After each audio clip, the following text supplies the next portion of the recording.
Welcome to the Free Cheese, episode 468. I'm your Joe Dix, joined by Mark Augustiniak. What's up? Matt Zellner. Hello.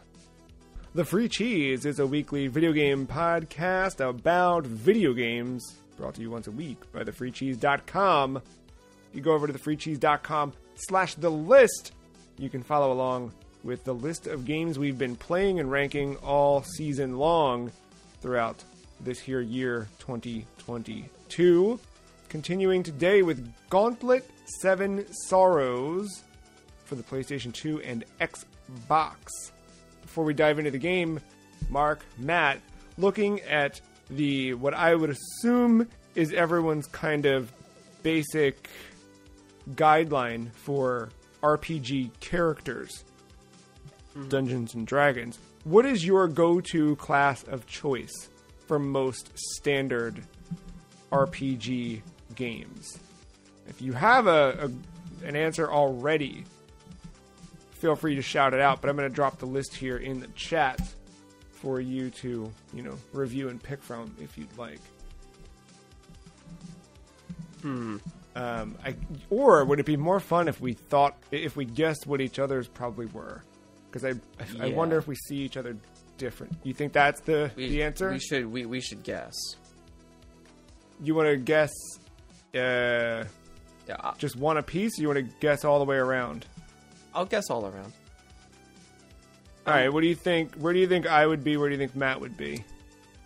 Joe, I think you're more along the lines of, I want to say like sorcerer. Okay. Yeah, I'm gonna say sorcerer. And then for Matt, I'm thinking fighter. No. Cleric. So, for Matt, I see more of either like ranger or paladin, maybe. Mark's a tough one because I know how you kind of roleplay your characters in everything. I feel like if you were assigning a class to yourself, it would be the bard. But probably more how I see Mark is more like druid or rogue. Although rogue seems very that's got a weighted tone to it, as if I'm very judgmental of you. So let's go with druid. I could be edgy. It's a little bit different than edgy. It's more just like, the description here on the official page says, a scoundrel who uses stealth and trickery to overcome obstacles and enemies. I just feel like scoundrel gives it a bit of weight that I don't necessarily... A dick-ass thief, yeah. ...ascribe to it. Yeah. Every group needs one. Matt, what do you think? Where do you see both of us? It's tough to not associate like barbarian or fighter with Mark, knowing the almost like the cosplay he does in his in character stuff. But you said, more realistically, I think like a ranger, kind of like that in between kind of thing. And Joe, for you, I kind of agree here with Mark. I was going to list you more as a warlock though, because of the dark and black magics. Yeah, I was going to say necromancer, but it wasn't on the list. Yeah, of these choices, yeah. Okay, so Matt, where do you see yourself? I think you both said it. Like a cleric or paladin, because I'm usually a support type of rally the troops here you like and heals. Get us in order. I know paladin's a little bit more in your face healer, but I think more rangy cleric is where I usually. Yeah, I think that's where I land. Nice. Mark, what about you? Where do you see yourself? I have definitely gone through phases, so I understand the confusion of like where where to place me. For those that don't know, in some games, if I'm I usually gravitated towards like a warrior barbarian kind of class, just all out melee in your face, tanking, whatever, because that's just fun. And any game that lets me just fight with my hands, I will do it. I've never played D&D, but I had like a tiny taste of it, and I did make a bard as my first character. That all being said, out of this list, man,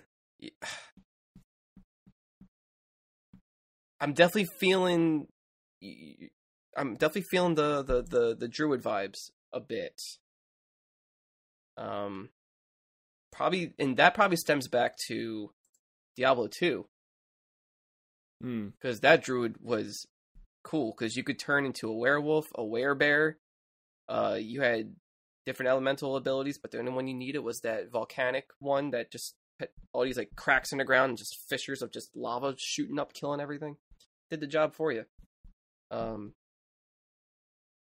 yeah, I mean, none of your answers were wrong. That's the answer here. I'm basically a freaking like red mage kind of thing going on.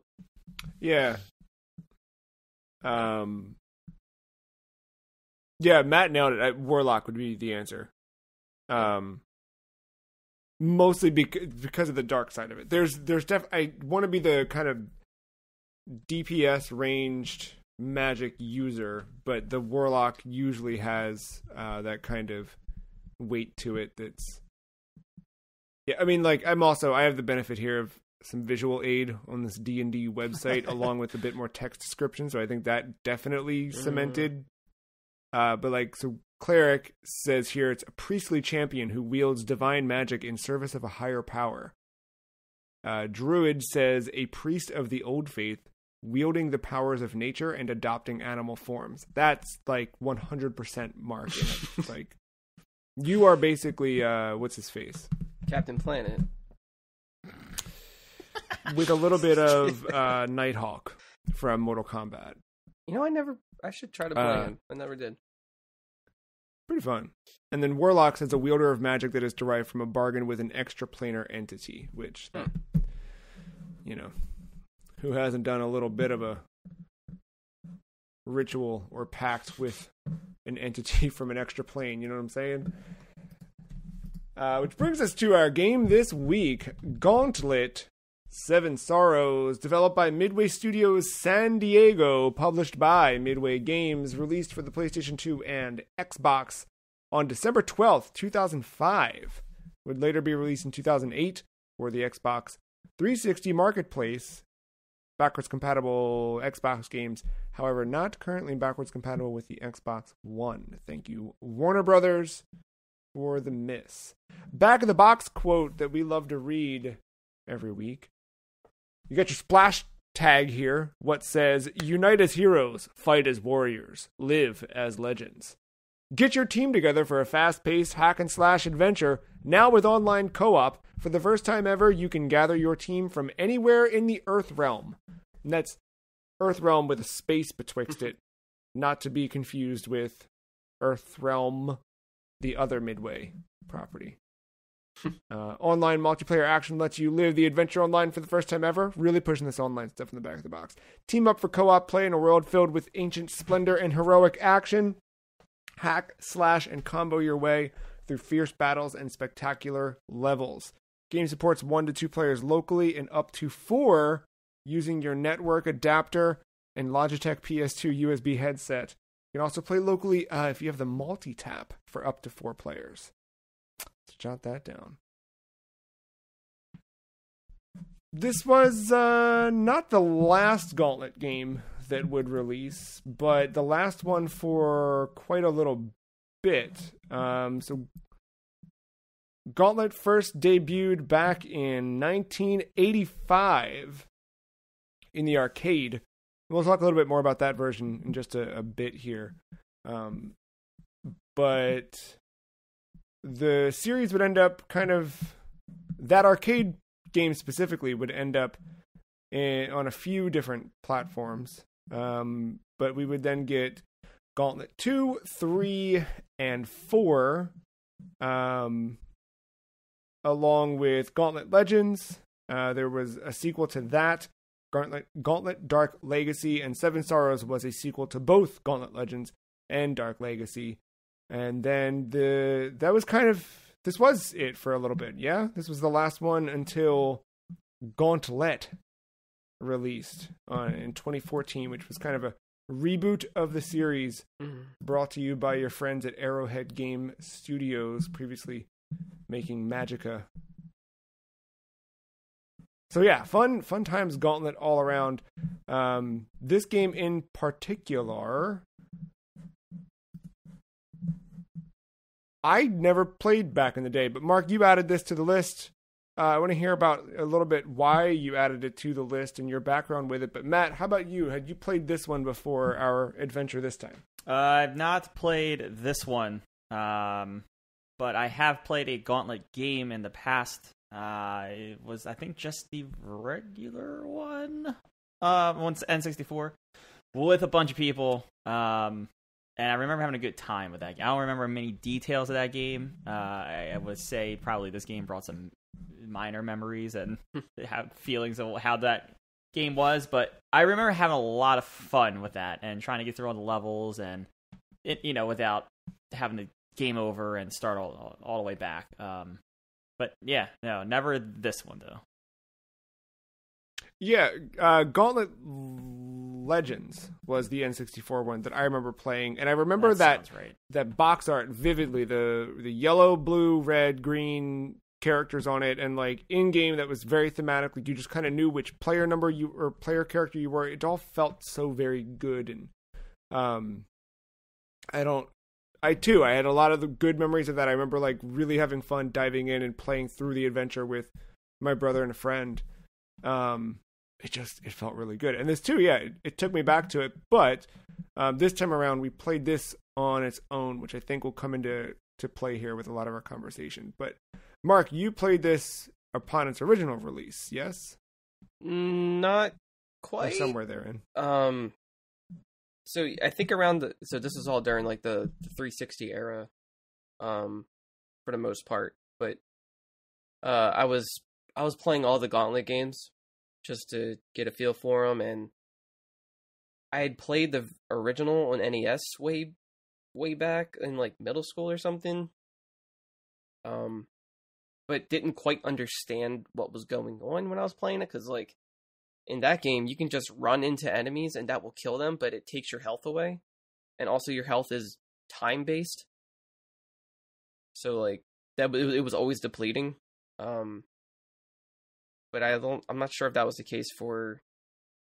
That might have been just an arcade thing. I don't know, but I don't know. It was a series I wanted to like kind of research and play through them, just see how I felt about it overall, and just very curious. And I think also at that point, funny enough, with your opening question, I was kind of trying to find like, is there a certain class that I prefer more over the others? And Gauntlet was a weird way of me to kind of try to discover that by playing as each of the classes available in all these games or whatever.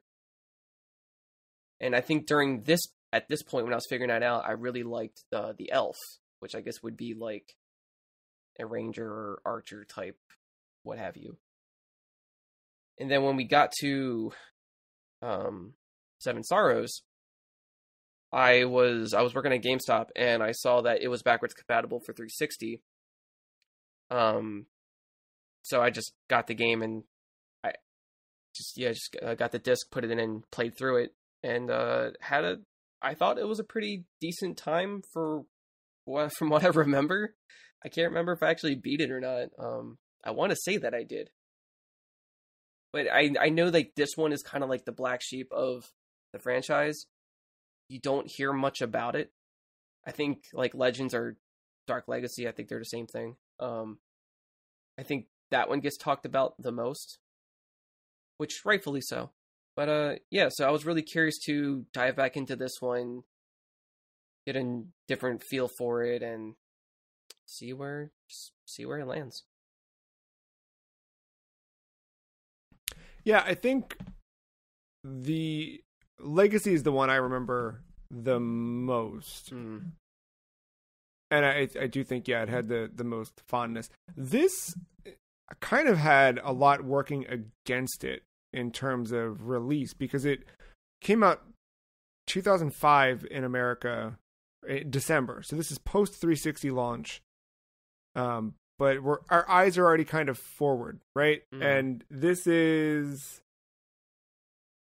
midway in that era. Like, we're after PsyOps, we're after those things, but it's still like right in that sweet spot where, I don't know. I'm also injecting a lot of my own personal crap here too, but like 2005, I'm 16. Life's pulling you in every direction. Like, that's the point in time where like you have college looming, so you're like trying to, or this is again me, this is not everybody's story, but I remember like college is looming, so you're kind of like figuring out what you're doing there. You're sort of setting the stage for all those. At that age, everyone's telling you like all the things you have to do to get into college, and you're like, okay, well, let me make sure I'm doing this extracurricular thing and blah, blah, blah. I'm working at that point. So like spare time to play games was limited. And then, this totally missed the radar for me, is where I'm trying to get.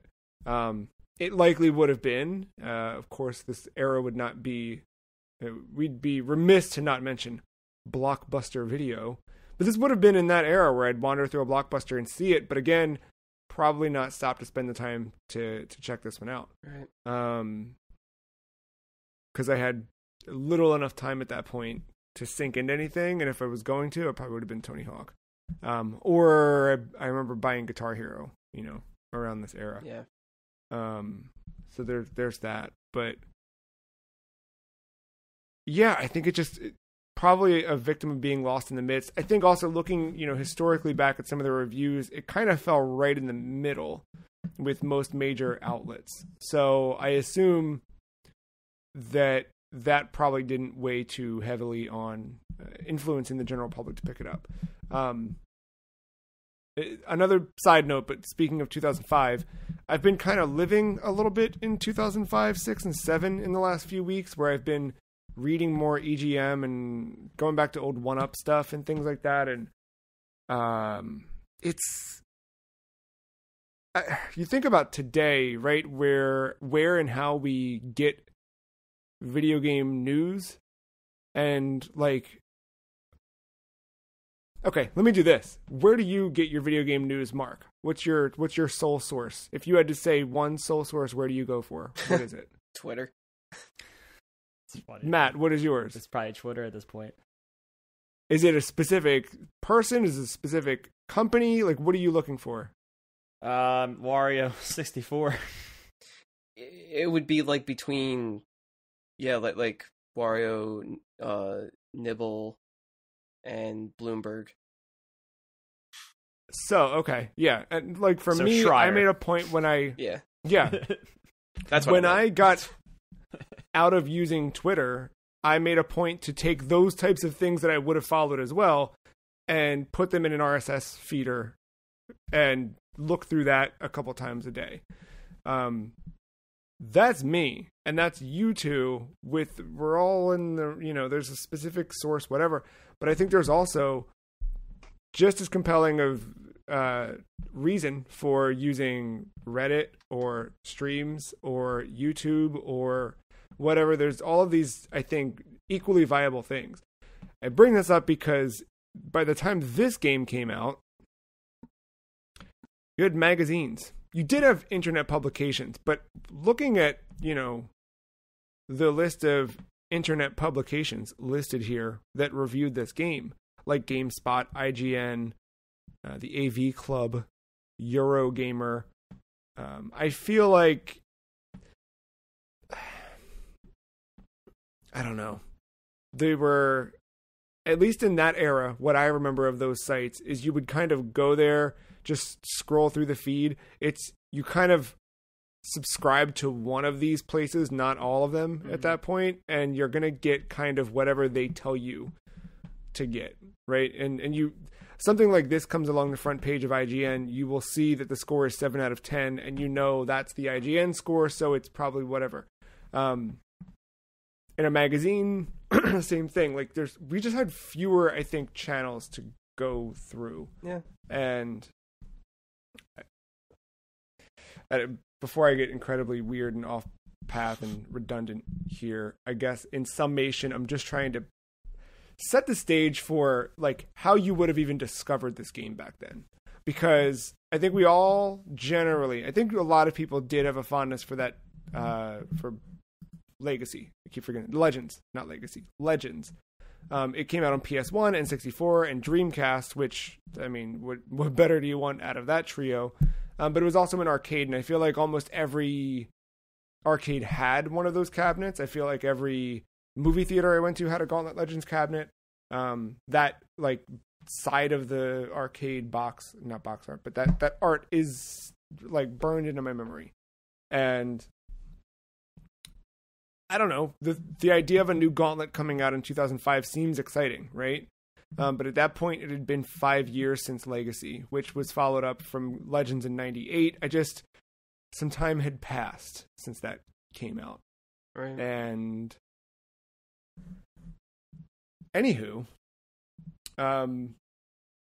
it did, however, it kind of returned to form. So where Legends kind of branched out and you had the 4 original characters, but you did have unlockable characters in that one, correct? Yeah. Or am I wrong? No, there was a bunch. Same, I think, in Dark Legacy, but in Seven Sorrows, we're back to just the key 4. The Warrior, the Valkyrie, the Elf, and the Wizard. The Warrior is just kind of a fighter, uses axes. The Valkyrie, she's got swords and is kind of just very light and fast, I think. The Elf, like Mark mentioned before, is kind of like a ranger of sorts. It's got the rapier. Mm. And then the Wizard, obviously casting magic spells, but kind of more in line with the Elf a little bit more, right? Yeah. Who did everybody play as for this? I played as the Valkyrie, and it was not for cosmetic reasons. It was not for cosmetic reasons? I swear, not for cosmetic reasons. If you say so. So I didn't want to do the Elf this time around, so I did the Wizard. How was that one? Because I did Valkyrie as well, and she felt perfect for what I want in a game like this. Just kind of like hack and slash light, you know what I mean? Like, I didn't feel overpowered. I didn't feel underpowered. I felt like I was powered. I think I played as them all before, but I only sampled them. I think I never went this far with the Wizard. I feel like the Wizard is the hardest to play as you go, just because of stats, and it's like unless it's all the characters, you might have to correct me, but like in 2 hits, the Wizard's dead. Doesn't matter how much health I put into him. It's like you're just super weak. So it's very, very tough starting up. But that's most like magic based classes, I feel, when you start out in a video game. Yeah, and I mean that's something too I think this game did really well, is you do start off weak, not only in the sense of like damage taken, but also you've got very little variety in your moveset. But as you play through each stage, you're unlocking more moves, more combos. I guess, how did that work for the Wizard? Matt and I obviously played the same character, and with the Valkyrie, you're unlocking there's new combos, but there's also new like tactics. You know, there's still button inputs. Like you get what was the one, like L1 and triangle? Is that because you like kind of block and you could do an uppercut thing, but like you're also unlocking like square, XXX, square X square. Like you have the option to unlock those. Is the Wizard similar in that regard, where you're getting? Yeah, but they're like different, like magic based combos. So like, even though like he has a staff, he never uses the staff physically. Like it's like to bonk. Yeah, he'll never do that. Ain't no bonks here. Nah. Yeah. Like I think the squares were like these weird like crescent swipes that he would shoot out, just little magic swipe attacks. Like X would be a ring he would cast around him that would spin, and that would hit some enemies. And the more you do that, like the bigger the ring got or something. And then if you combined those combinations between square and X, you would get minor different elements out of that. Like one would be like a trail of fire that would erupt at the end of the path, or you could do like some just like a spread shot of lightning real quick to like throw back an enemy, or you could like cast like a gust of wind that would like launch someone over your head. But yeah, I think everybody had the same button combinations and inputs. It was just how it looked in the end or whatever it did would be different. And none of this costed mana either. You just spam it whenever you want. Mana was only for, I think the R2 button when you're doing like that big ring to get rid of death or whatever. And was that the same for every character? Yeah. Oh, that kind of is a letdown, but all right. Yeah, because I think they were trying to play off of Legends, where like you find an item to get rid of death or whatever, and it was like that thing. So I guess they didn't want to leave anyone left out. And the D-pad specials that you would have, those would use up mana too. Now those do vary character to character, right? Yes. Yeah, because mine was like weird, not spirit, but ethereal is maybe the word. I'm not sure. Sure. But like I could have a bunch of rocks push up around me, but they weren't actual rocks. They were like hologram looking, like purpley blue rocks spiking up out of the ground, or like a rain of fire would come down. It's just basically just all that type of stuff. So like the combos were neat to do, but it was just hard to survive.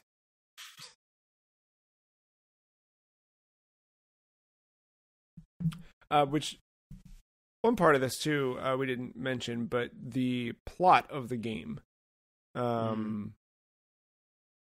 So my like history of this is a little fuzzy, so I don't know if either of you know, but was the plot describing the events of, because this is a direct sequel to the Dark Legacy and Legends. Is the plot description from the dude actually describing those other two games, or is this just I don't know. I didn't know it was a direct connection. Everything I've been reading has suggested that. Yeah. Playing it, I didn't necessarily get that in terms of like, direct tie up. And I feel like that would be a thing that would be on the back of the box or something. Would be, yeah, those kind of descriptions. Anywho, the idea here. Go ahead. No, I think you're about to say it. So yeah, the plot. 4 heroes were gathered to serve the Emperor. He was... Sorry, I'm trying to paraphrase a paraphrase. Essentially, he had 6 advisors. Yeah. That turned against him. And now you're kind of working through... The whole story is you going up against these 6. And then eventually the Emperor himself at the very end. Yeah, it was like they all got corrupted in some way, and the guy like felt bad for, I guess, for the way things turned out and wanted to end it. It was weird. Yeah, but that does kind of like set the stage for why you're unlocking your powers throughout. Like story-wise, it sets it up because he kind of like cursed them, took all their powers away. And sent them, back through whatever. And no longer allowed them to be immortal. So they're, it sets the stage for this pretty well. The interesting thing I thought with this is I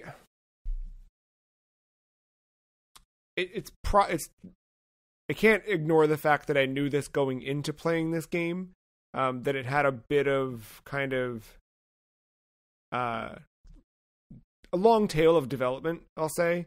So I think I did know that going into that, and it probably impacted my overall perception of the game. But it did feel like a product of troubled development that eventually found footing. And I only say that because none of the stages, I think the level design, I think the bosses are the standout of this game. Right. I think navigating through a level, the general combat, all of that, it feels like a lot of people probably tried a lot of different things. And they got to a point where someone came in after changes of producers and whoever up top, and someone came in and said, okay, everybody, we've got to ship this thing. So get it on track. And they did, and they got, a bunch of levels put together that worked really well, and you could get from point A to point B. You had some light puzzle solving within, but nothing ever felt like it really made a mark. It just felt like this was a video game I played. Which, for me, ratings-wise, I do feel like it sits kind of right in the middle of the scale, but I don't look at that as a bad thing. I think we have a tendency as a species to look at middle of the rating scale as, well, it started here and I didn't like it, so it dropped down, but it's not that bad, so it didn't go up. For me, though, this kind of like just the score in my head just landed there. Does that make sense? Where it just kind of like, I get you. Like it's a perfectly middle of the road game in the best sense of it all. Yeah, like I didn't have that same, I guess, knowledge as you. Whenever I played it, I kind of forgot about the whole like development cycle of this game. But if you're very familiar with games in general, you might be able to notice that there's maybe a hint of that in this. That's just a little hard to not notice. And it's like, I don't know if this was maybe competing with like the Lord of the Rings games that were coming out on like PS2 and stuff, because it was kind of reminding me of that in a way, with some of the combos and just having a narrative that's trying to take the center stage out of an arcade game, because I've never been focused on the story before in a Gauntlet game, and nor did you really ever have to, but I did like this story.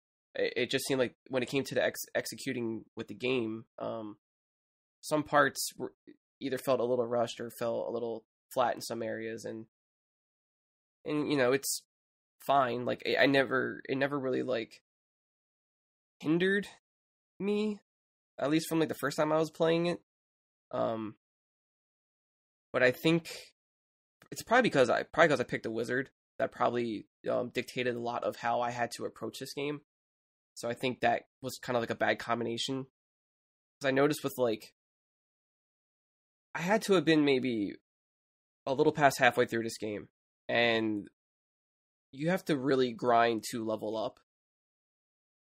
And I wasn't going to do that. Like, yeah, there are those little like generators you can get rid of so the enemies can stop spawning, but there's some enemies that just keep coming anyway that aren't from those generators. And they're not that many either. And I wasn't going to stick around for that. Yeah. That's a little too long. But like, you can go up to like level 20 or something. I think I was about to reach level 10 or 9 or something like that. And I had already unlocked all my skills. I had bought everything. So at this point on, for like the second half of the game, it's like, I don't know, there's no point in collecting the money or to buy anything. Like, you're just getting money just to have money, I guess. And maybe like, hopefully you can find the secrets to upgrade your weapon and armor, like those chests that you have to like find or whatever. But I could tell that like the progression part of it felt a little maybe unfinished, or they did what they could with that time. That makes sense. Yeah, I hadn't thought about that. I didn't check, but do you know if after you beat it, you can carry your resources like into like could you start the game with a different character who's already I don't know that you could, but maybe that would be a benefit of because you're right. There's no, and I feel like collecting the money, the gold and the health pickups was tedious because you needed to, unless it was a drop from an enemy. If it was in a chest, you needed to press R1 to open the chest, and then you had to walk over the thing to pick it up, which I really like.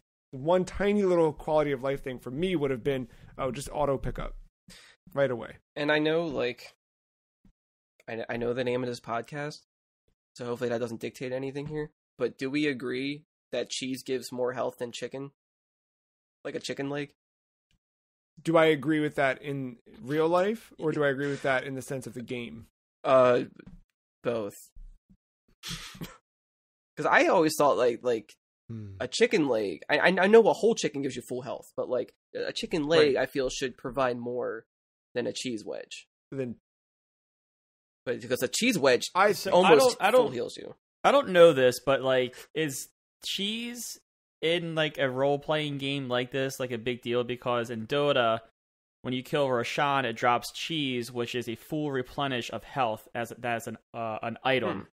For a character, so that might be like a thing. I don't know. Oh, maybe. And that might be I'm assuming that's a Warcraft 3 hangover, right? See, like, I'm coming at it from like the arcade beat 'em up mentality, where it's like, you might pick up an apple, it might give some health, but if you get like a drumstick or something, or like any source of protein is going to give you more. Yeah, I mean, put it to you this way, right? For me, if it's between, I don't see, especially in this game, the depiction of the cheese and the chicken, they're almost equal size. But in my head, the cheese is much smaller. It's a bite of cheese. Because I'm thinking of like a Tom and Jerry style cutout of cheese, which also, have you ever had a wedge of cheese? Like what you see? Have you ever actually bought that and eaten that? No, but a lot of... Like, I've been constipated before, and I don't need to experience that again. So it would be exactly that, especially if you kept the wrapper on it. I think, my initial gut was to say that the drumstick would be more filling, but now that I'm thinking about it, I think it's the cheese. I mean, cheese would be more filling, but I think you benefit more from meat. I don't know. Yeah. Are they seasoning this chicken? Because bland chicken fucking sucks. So I would take cheese any day of the week. I mean, it's on a plate and it is cooked, but I couldn't tell you if it was. I'm assuming this is like old timey, right? Cheese isn't even on the plate.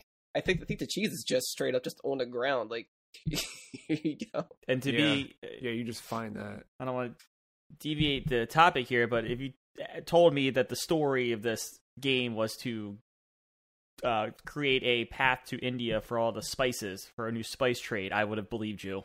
So, it actually would have been a good story. Yeah, no one's done that one. Maybe they shouldn't. But that one's. It could be an interesting one.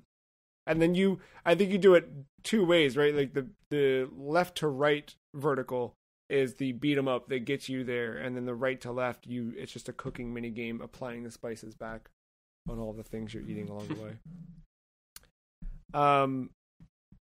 But no, overall, so this game it started as, well, it is a product of Midway Studios San Diego, which Midway Studios San Diego has quite a history in and of itself.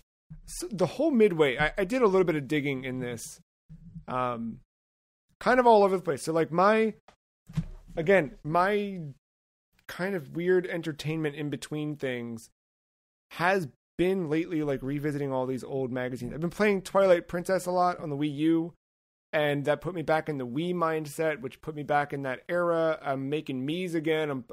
I'm in a weird spot right now. I don't really understand it. Maybe it's, I don't know. Anyway, so I was reading, coincidentally, this happened a couple times with some of these games we've been playing this season, but I've been reading EGM's in particular, some other magazines here and there, but EGM really, and going through that, like there's ads and stuff for this game. Like it was a thing, so I was like excited to like read little previews about it. There's one preview I grabbed, I think this was from EGM, that says it's really just a single screenshot that looks to be, I think it's that second stage in the lead up to the Scarecrow fight. And I think it's the wizard you're playing as in this screenshot. And it says Gauntlet 7 Sorrows coming from Midway to PS2 and Xbox. Gauntlet, that quarter-swallowing succubus from the ancient arcade temples of malls around America, goes online with non-next-gen consoles. Your Nana's coin purse is safe again. Which I did not feel is entirely accurate to the final product, because we were kind of... I don't know about you guys, but I felt like it still was kind of coin-sucking without taking literal quarters. Did you guys feel that this was the boss a fights bit brutal sure. in terms of the boss fights, especially were just murderous? Although weird, like the one thing I noticed with the Scarecrow fight right away is that if you blocked but got hit with that one weird attack, you'd go like flying across the screen, but no damage taken. It was a really weird. I don't know if it was a bug or if it was strange. Did you have that as the wizard, or was that just a Valkyrie thing? I never blocked, but I forgot it was even a thing. That's how you play this game. Well, and that's the Mark way of. That's why we, land on Mark. You have a dodge button, character. Right? Like you have the right stick, and so like I would be dodging more than blocking, and my dodging is I do like a little teleport, but apparently when I'm in that little teleport, like little ball traveling, it doesn't matter. I still get caught in whatever, so like I just get constantly launched and thrown, and I'm taking hits left and right. So this was the THQ. Well, I'm sorry, Midway Studios, which was Midway San Diego Studios, which was later THQ Studios, which was previously Leyland Interactive Media. All over the place, but Leyland had worked on some ports of games still published by Midway. Doom to the PlayStation, Final Doom to the PlayStation. They worked on the Mortal Kombat trilogy and Cruisin' USA ports to Nintendo 64.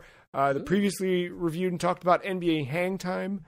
They worked on the PlayStation and N64 versions, along with Doom 64, Rampage World Tour, Off-Road Challenge. A lot of these classic Midway titles and releases.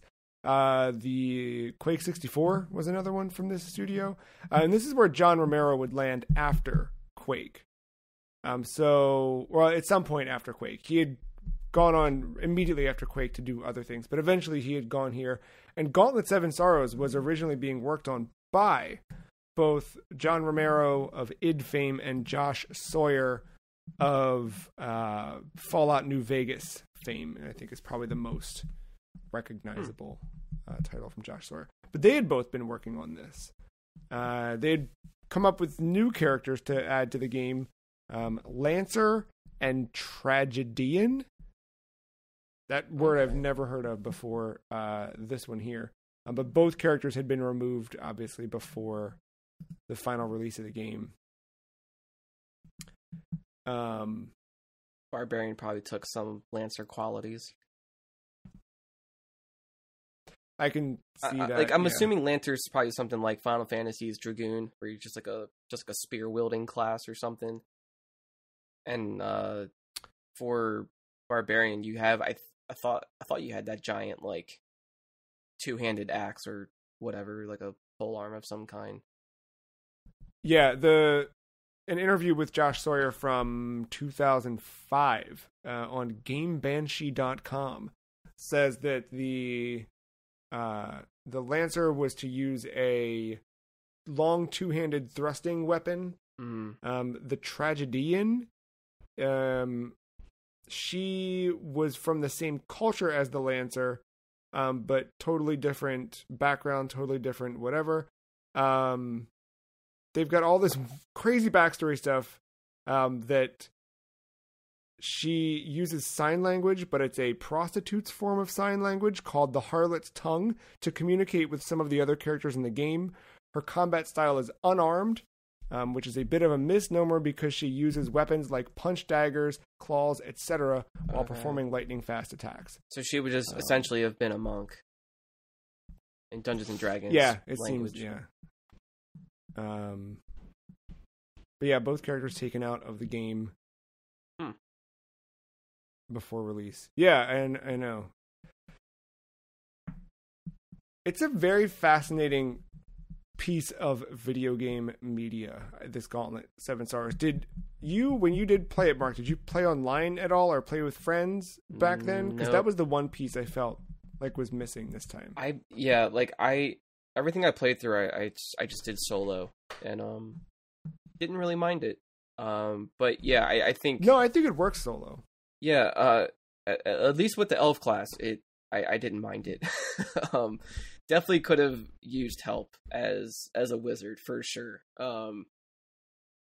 It was pretty tough, but yeah, I had completely forgotten this even had the online functionality and all that. Like, I thought it was just 2-player co-op because as you're playing, there is that HUD that just keeps saying like press X to join, and it's only that one on the right side. It never goes away. Yeah, no. Well, that's the thing too. To go back into 16-year-old my brain, I did not look at the PlayStation 2 as a console that went online. I remember having a friend who had the network adapter and he'd play SOCOM online and that kind of stuff, but I didn't. I knew the Xbox was the console that went online, and I know this came out on Xbox, but I didn't have one at the time. And that was probably why, like, I think Xbox kind of pushed them to charge that direction more with online competition. But it's this one. There's a lot to like about it, and I wish that this would have been available on Xbox backwards compatible now, so that we could have played this properly online. Like, I think that would have been a fun experience just to get through and like hang out, drink soda pop. Yeah, because I think some bosses would have been more tolerable, maybe.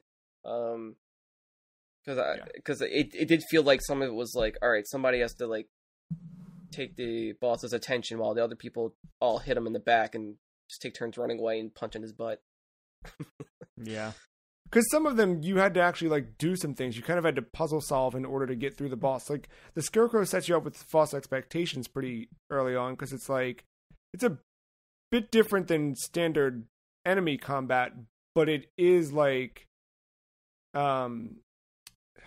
it's still pretty straightforward with the Scarecrow. Man, those little like fire buckets you had to drop to make a trail of fire. I was always on the wrong side of that. Oh, yep. I never knew which way to be on. I was always setting myself on fire. Yeah. But yeah, I think there's stuff where like being able to play together, somebody could focus on different parts of the boss or different things that were on screen. You could split up and tag team things. It would have been a different. Yeah, because like some enemies, even when they come in, no matter how prepared you are, cheap shots happen from those henchmen. They find a way to get through your combo. As soon as they spawn, it's like an instant hit. They just hit faster than you. Or a lot of those like archers in the back that like you have to try to throw your ranged weapon at. And like it never aims the right way. Yeah, like just it's tough. It's a lot to do for one person. Yeah, and I like certain like stage interactions that you do to like, I don't know. Oh, like move a bridge into place. Yeah, holding like cranking the crank for the bridge to come down, but then if you get hit, the whole thing's interrupted and you gotta start over. Yeah. Yes. Yeah. That would have been great to have a buddy to take on things. But yeah, overall I liked this game. I definitely wasn't like upset to be playing it. Like, it did not leave me with a bad taste in my mouth at all. But again, it didn't leave too heavy of an impact. Like, yeah, it really was middle of the road for me. in the best way. Like the gameplay is a little rough, but I see the potential. Like, I think had this given more time, because I really like how they have a fleshed out story pretty much, or they had a lot of intention of doing more with that than what was shown. But like, I'm sure there were some budget constraints too with like the cutscenes, because it's all just drawings, and which I didn't mind. I actually, like, the art was really good, and I really loved seeing it gave that. it different character. Even though, like, I don't know, it just I can see how much more this could have been if given the proper time. So I did not like this game at all. Not at all. No, I really think if playing co-op, it would have slightly changed my opinion, but not much, because as the entire game, you're just going to these spawn points and killing the spawn points, and moving on to the next thing. And like, it's cool that you have combos, but I don't know what the Valkyrie's combos are because I never needed them. I just went up and hit, what is it, circle? It's been a couple weeks since I've played it. Is it circle to swing the weapon? Square and X were the main two. So square, yeah. So you just hit square or X repeatedly. So I guess you buy that first. Buy square, and XXX first.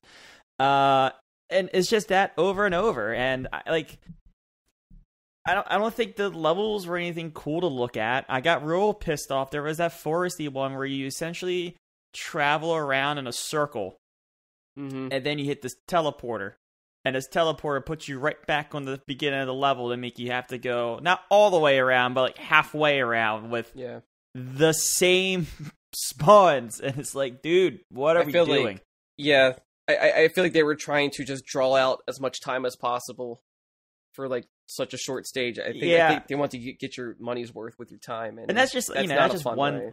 That's just one example that was a little like weird. And I understand why you do that, right? But it's just the repetitiveness and like the fact that I don't know. I just felt like I never needed the combos. The boss fights are the redeeming quality of this. Even single player, I think there was some cool stuff. Like, I really like that fight with the stone pillars. And the boss, like, you have to get the boss to attack the stone pillars to bring down the guys that are making him invincible. And then you kill those guys while trying to navigate around the boss attacks. I thought that was a very well done boss fight. Sad to say, though, I didn't see the rest of them because I literally could not play this game any further after that. Like, once I saw that my save was at 50% and I put in a few hours and my thumb hurt from hitting X repeatedly, I just couldn't do it anymore. I'm glad you all know the story because I didn't. Because after like the first two scenes of this dude just monologuing in this dumb voice, I was done. So I skipped every little cutscene. I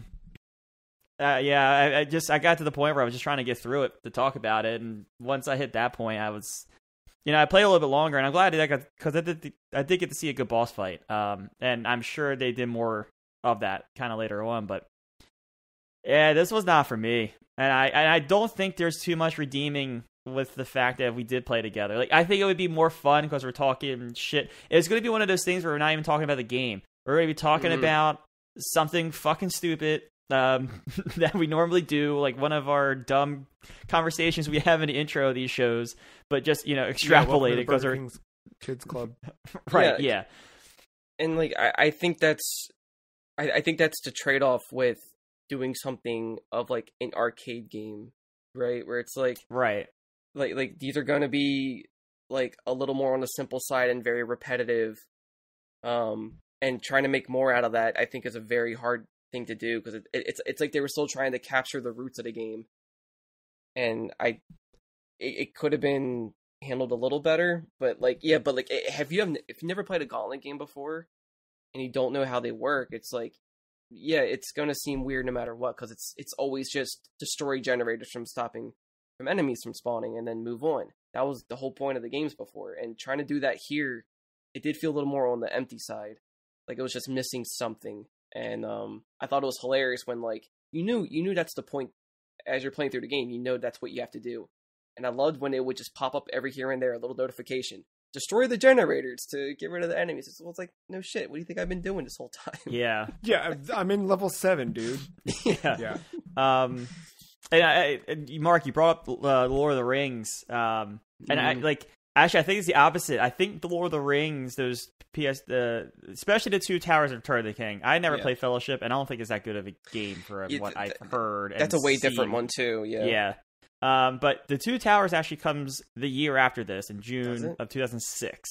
So I wonder if, and remember, development is seemingly faster on these consoles than it is like today. It doesn't take 4 years. So I wonder if like they saw this and they knew where the mistakes were made and capitalized to make the great. I think they're great games. I love them. Like based off this. And it sucks because I know like this went through development hell. I mean, you had 2 of your lead guys walk out in the middle of it. Like, I feel bad trashing on the game, but like the final product does nothing for me, and that's kind of what you have to judge, unfortunately. Yeah, and it is, broadly speaking, hack and slash in the barest sense of it. And I do get this sense that, generally speaking, we all probably had a relatively similar experience in terms of how we played the game, where I think while the moveset may have been different for the Wizard than the Valkyrie, button inputs were probably very much the same.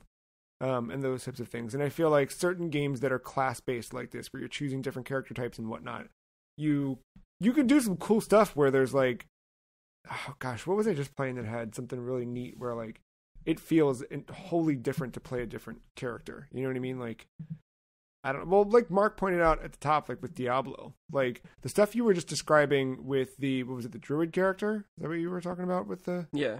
Like, it made me want to go back to that and play because I never did, right? Knowing what you can do there, like, and even that you are kind of doing the same. That's Diablo's a different story with button input, but that's, there's games where like the gameplay feels different depending on who you are, and this kind of flows together. But I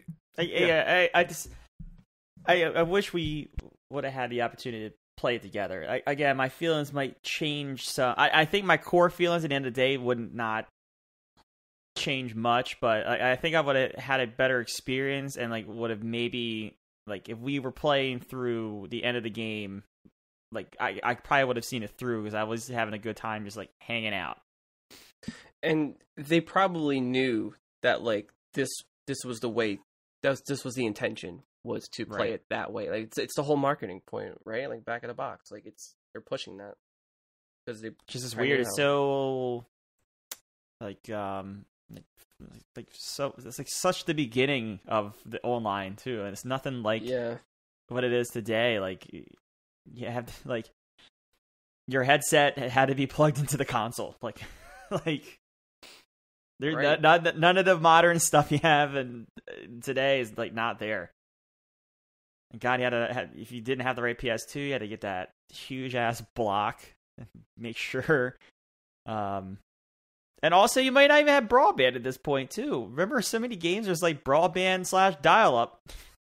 So, like, it's just weird. It's a weird time for such an online push, I feel like.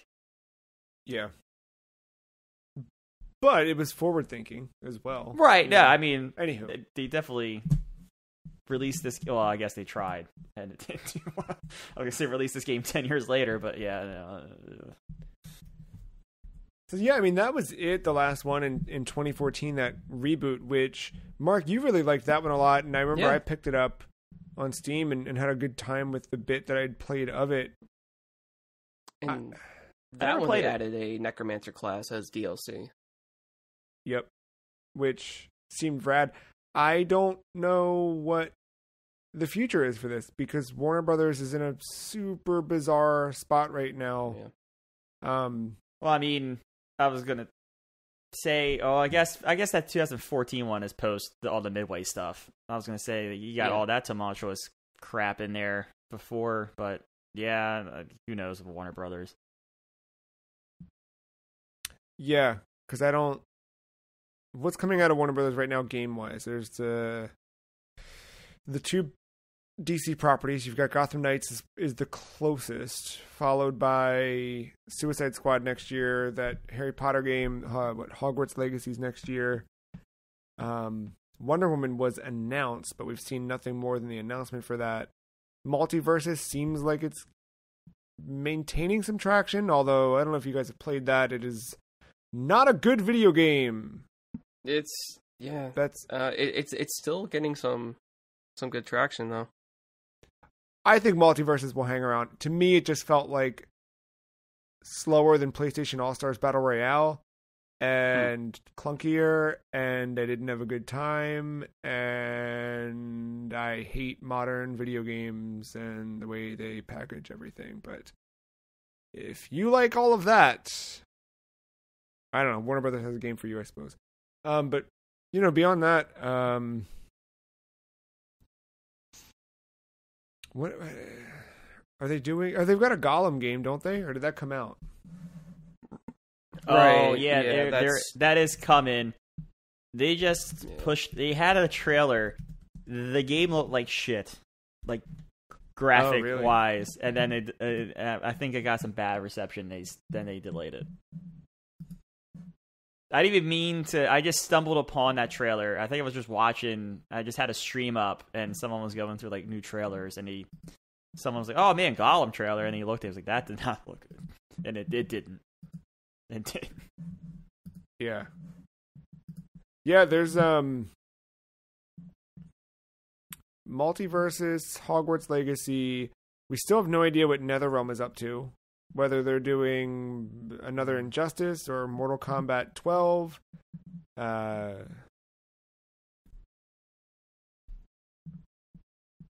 Yeah, it's a time, I suppose. So the future of Gauntlet, I'm not too sure. Would either of you want a new Gauntlet, or do you think that there's been enough in the indie game space or other creators who've kind of filled the void without needing the name Gauntlet? Yeah, I'm always down to play a new one. I think it's nice to have that variety because I mean the last one wasn't so bad, but like it was still missing something, and to get that traction of like, I think it needs that Diablo crowd a little bit, but it doesn't need to be looking like Diablo. I think it could still retain its arcadey, like simplified control scheme, whatever. But yeah, I don't know, there's something there. Like maybe make it more like not for swords exactly, but something where there's a little more involvement with your class being a part of like. Is it like the classes are a necessary part for each other to like maybe solve something? I don't know. There was a game kind of like that used it maybe a little too much though. I forget the name of it, but like each character had like an element with a weapon, and it came off as like a dungeon crawler, but it was more so just a top-down like puzzle solving dungeon game more than anything. I don't know. Something around there is what I'm feeling. It could probably do. I think I want Gauntlet because imagine the shop for your skins having a cool Mortal Kombat character in it. Or, once you reach level 50 in the Battle Pass, your warrior becomes Batman. Like, sign me up. Why did you have to ruin it? I'm out. Oh, no Battle Pass. Do you think there's not going to be a Battle Pass? F122 has a fucking podium pass in it. Like, you can't escape it. You can't fucking escape it. You easily can. Do you know how you do it?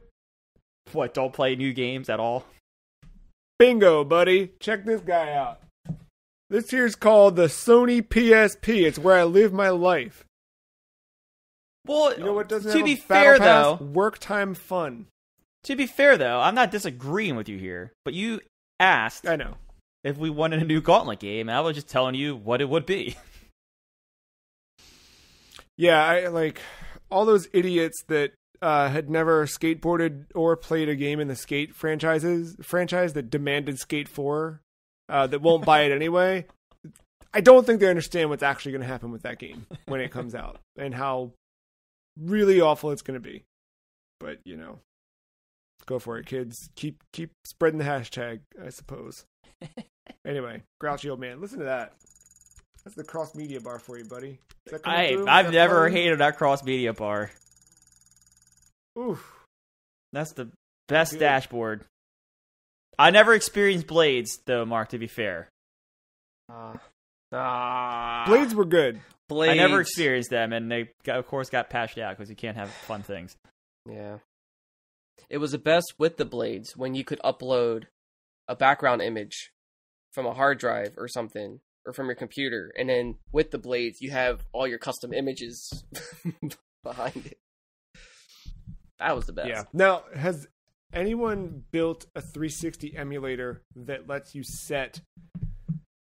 You know what? No, that's what I need to do. I need to buy a used 360, reset it back to factory firmware, and then upgrade it to Blades and not go past that. Be careful getting used ones, because you might get 3 rings. Or, sorry, 3 lights around a ring. Yeah. Well, if you get the... Yeah, they had that black, like... Right, with the silver button. Like, right. that one's pretty good. Yeah, don't get that white one. Yeah, but I wonder if that one can downgrade firmware-wise low enough to still support Blades. I don't know. Maybe. I don't know. I know. Did the Elites Weird have that territory. problem? 360 Elite versions? I know it came a little bit later, though. Red Rings wasn't really an issue. It was more so like hard drive failures is what they were getting. But even then, it wasn't as common. It was not nearly as common as Red Ring. Well, I mean, everyone had a Red Ring. Funny, and you know what? I think I never. If I did get a Red Ring, it was only like once. And any other time I had an issue, it was like a connective failure of some part or something. But yeah, I was lucky enough to not really experience that. My brother's 360 had it. Mine did not, but I didn't get mine until 2008 because he had his, so I didn't need one. But then, yeah, once Call of Duty hit, and it was like, well, we all need our own machine to do that. Yeah, grabbed one. Anyway, the old fun times of the mid 2000s. It's time to rank. I almost call this Quake Legacy. That's not a game. No. Don't you dare compare this to Quake. I think I was looking at, again, still trying to call this Gauntlet something Legacy, and I'm looking at Quake on our list here, which of course you can follow along, thefreecheese.com/the-list. Well, make sure you scroll down on that list before you say a number with this game.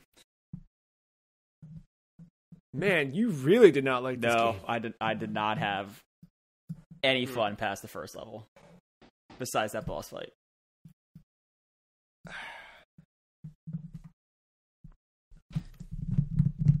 I would put it right below Devil's Crush.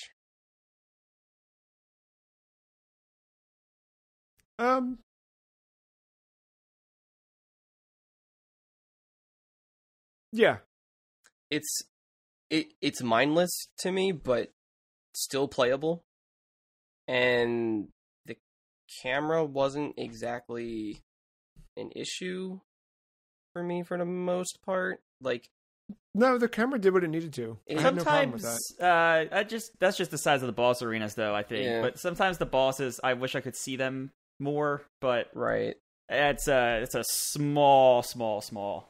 I mean, like, I've had some struggles with it. There were some moments where I did want to like pull my hair out, but like it wasn't nearly as bad as I gotta stop shitting on Billy. I gotta stop shitting on Billy. See, I'd rather finish Billy Hatcher. That's exactly where I'm at, though. Like, if I'm looking at like where I stopped with Billy, it was probably like 60%.